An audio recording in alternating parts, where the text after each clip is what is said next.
में प्रणाम करतनी, हमार प्रणाम स्वीकार करी। मैया पार्वती जगत जननी भवानी के चरण में प्रणाम करतनी, हमार प्रणाम स्वीकार करी। सभी गुरु भाई बहन के जितना दूर आवाज जाता सभी के चरण छू के प्रणाम करतनी, हमार प्रणाम स्वीकार करी। तो हे गुरु बहना, आज बहुत ही सुंदर देहाती भजन सुनावतनी।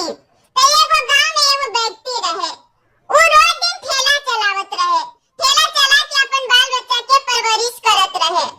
तो बेचारा के बहुत कम कमाई होत रहे, काहे से कि अब तो लोग कार मारुति पर चढ़ता, ठेला पर बहुत कम आदमी चढ़ता, यही से बेचारा के बहुत कम कमाई होत रहे।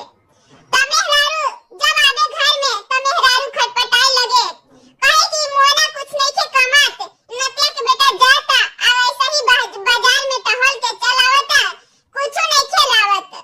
तो बेचारा रात भर कैसे हो रहल, अब बिहान होके फिर 3 बजे भोर उठ के महादेव के पूजा पाठ करके आ 3 रुपया रहे पास में से ले लेलक आ ठेला चलावे चल गई। ठेला चलाए चल गई तो चौक पर चल गई। चौक पर देखे यहाँ देखे पहाड़ देखे, कोई सवारी नहीं मिलल, कोई सवारी नहीं मिलल। तो बेचारा मन में सोचे कि आज तो कोई सवारी नहीं मिल रहल बा, आज तो औरो जाए तो हमार मेहरारू झाड़ू लेके मारी है हमरा के, काहे कि घर में राशन पानी भी नहीं थे। तो आज तो औरो हमरा के झड़ुई है से दिन भर रहनी, कोई सवारी ना मिलल, अब का करी हम। तो महादेव ओकरा पर प्रकट हो गेलन। तो महादेव कहलन कि रोज दिन हमार पूजा पाठ करता, तो एकरा तो हमरा के कुछ देवही के पड़ी, ना देहब तो हमरा के तो पाप लगी। तो महादेव का केलन कि एगो साधु के भेष बन गेलन आ ओकर जाके ठेला पर बैठ गेलन। ठेला पर बैठ रहलन त कहलन कि हमरा के लखीसराय विद्यापीठ जाए के बा, से हमरा के विद्यापीठ पहुंचा द। तो ठेला वाला कहलन कि ठीक बा पहुंचा दे तनी बाबा, बाकी 10 रुपया लगी।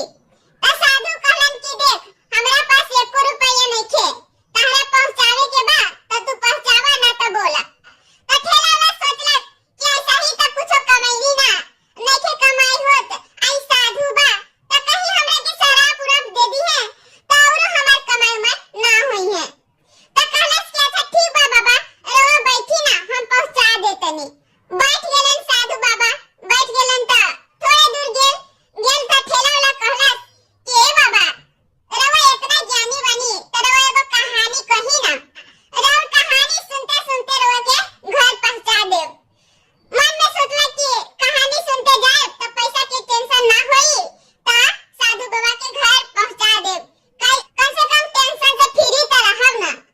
तो कहलक कि साधु बाबा हमरा के एगो कहानी सुनाई। तो साधु बाबा कहलक ठीक बा, तहरा के कहानी तो सुनाई, बाकी 1 रुपया लग जाई। तो ओकरा पास में 3 रुपया रहे, तो बड़ा हिम्मत से कहलक अच्छा ठीक बा, 1 रुपया तहरा के दे देहब, पहले कहानी तो सुनाई।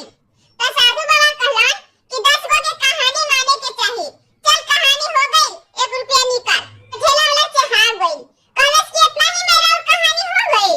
तो साधु बाबा कहले कि हां कहानी हो गई। तो ठेला वाला कहलस कि ए बाबा, इतना गो कहानी रवा सुनैनी ना, बाकी हमर मन नइखे भरल, से एगो औरी कहानी कही ना। तो साधु बाबा कहलन कि ठीक बा, हम कहानी सुनाई, बाकी 1 रुपया और लगी।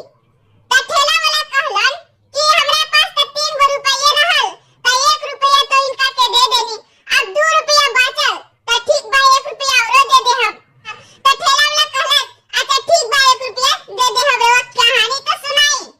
फिर साधु बाबा कहानी सुनावे लगलन।